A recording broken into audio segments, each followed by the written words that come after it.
You might want to ask yourself why the entire culture is utterly saturated with mass media entertainment from all sides, while the educational system in America continues its stupefying downward slide since the U.S. government decided to take over and subsidize the public school system. What your government pays for, it gets. When we understand that, then we look at government-financed institutions of education and see the kind of students and the kind of education that's being turned out by these government-financed schools. Logic will tell you that if what is being turned out in those schools was not in accord with what the state and the federal government wanted, then it would change it. The bottom line is that the government is getting what they have ordered. They do not want your children to be educated. You think the purpose of education is reading, writing, and arithmetic? The purpose of education is to change the thoughts, actions, and feelings of students. Hitler wanted to control the education system in Germany. Stalin did in Russia, Mao Zedong in China. You have to get a hold of the minds of the young, where you break the person's values. You break their understanding of their individuality. You bring them to consensus with the group. They become a member of the collective. It's Soviet education, basically. Might as well say it. It's Soviet education. You cannot expect to have a smoothly running world socialist system if you have people out there who are going to object to what you're trying to do. So you have to brainwash. If you sat around a table and you said, right, what we need to do is we need to find some way of getting young people to see the world the way we want them to see it, so that by the time they become adults, they are completely following the reality we want them to believe in. Someone might say, well, they might not have it like, but you know the ideal thing? What we do is we have a system where we take children away from their parents at least 5 days a week, all day, from about the age of 4 and 5, and we have control of their minds until they're about 17, 18. That would be ideal. Well, of course, that's what happens. Yeah. It's called the education system. Yes. And it's indoctrination. Schooling is a form of adoption. You give your kid away to a group of strangers. You accept a promise, sometimes stated and more often implied, that the state, through its agents, knows better how to raise your children and educate them than you, your neighbors, your grandparents, your local traditions do. And that your kid will be better off so adopted. By the time the child returns to the family, or has the option of doing that, very few want to. Their parents are some form of friendly stranger too, and why not? In the key hours of growing up, strangers have reared the kid. Now let's look at the strangers, of which you were one and I was one.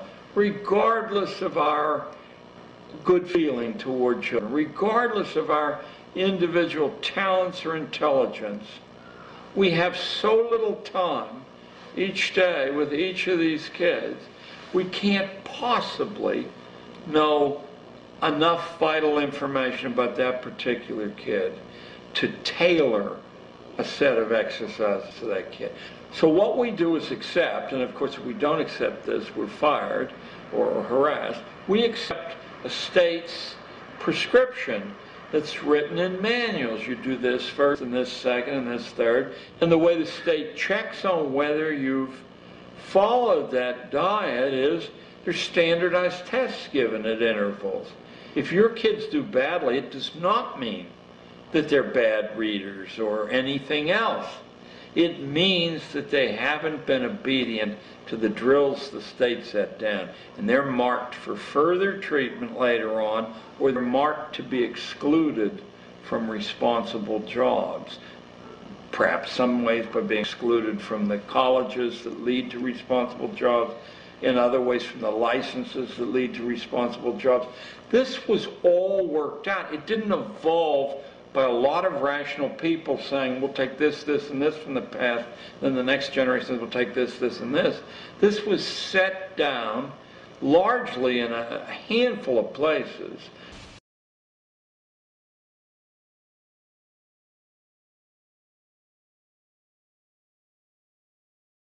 I think it's important to understand that most of the educational programs that are implemented in the United States stem from the National Education Association. And the NEA was actually founded by John D. Rockefeller.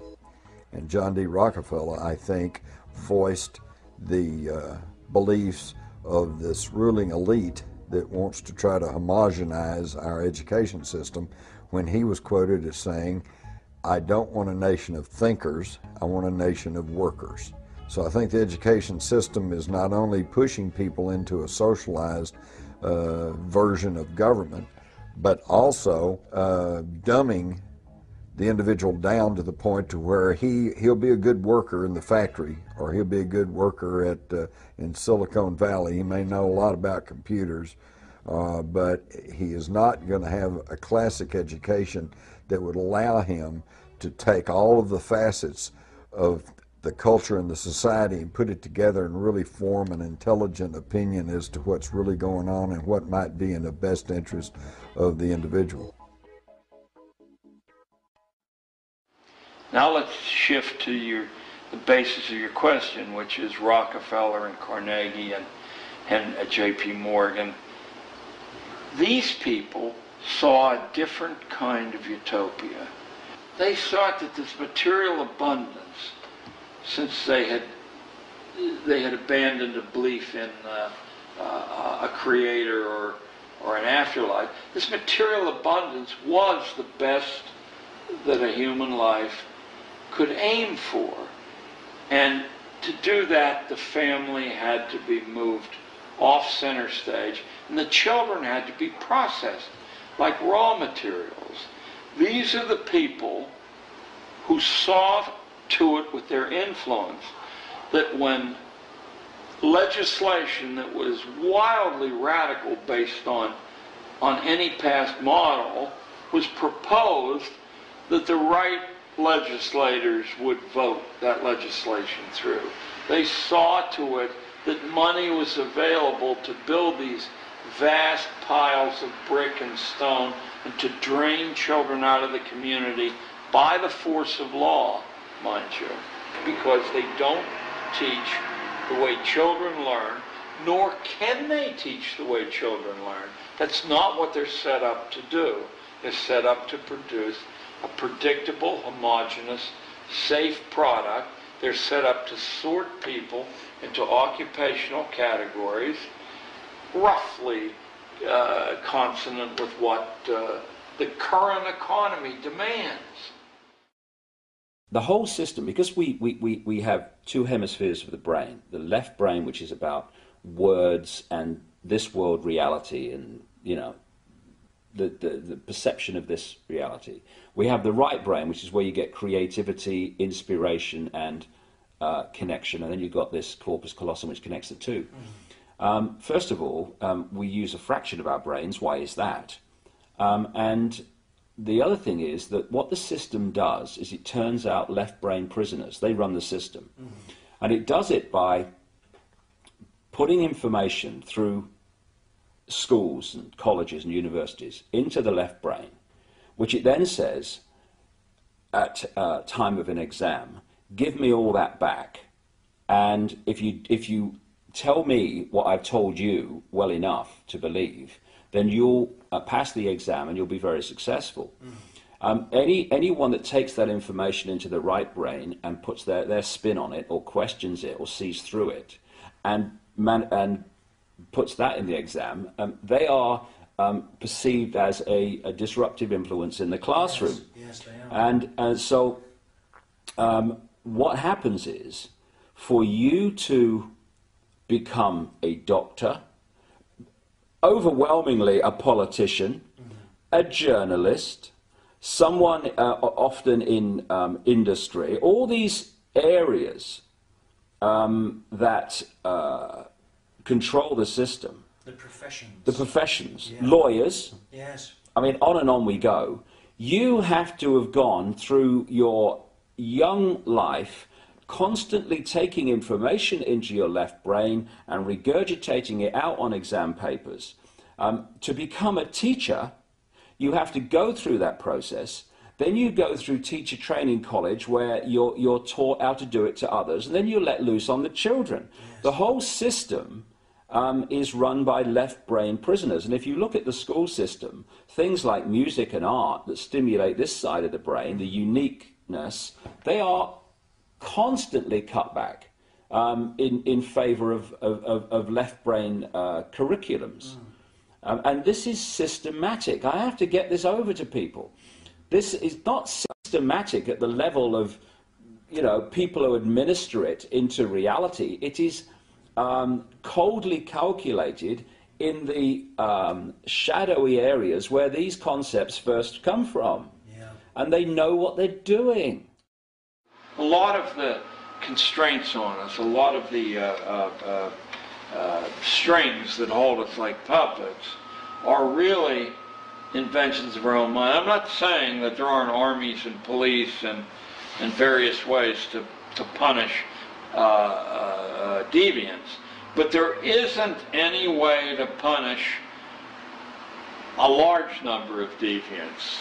There isn't any way to do that. It's too expensive to even try to do it unless you can colonize the minds of children growing up so they become their own police. And they will report other children who are deviating. But there's a reason. There's a reason. There's a reason for this. There's a reason education sucks, and it's the same reason that it will never, ever, ever be fixed. It's never going to get any better. Don't look for it. Be happy with what you got. Because the owners of this country don't want that.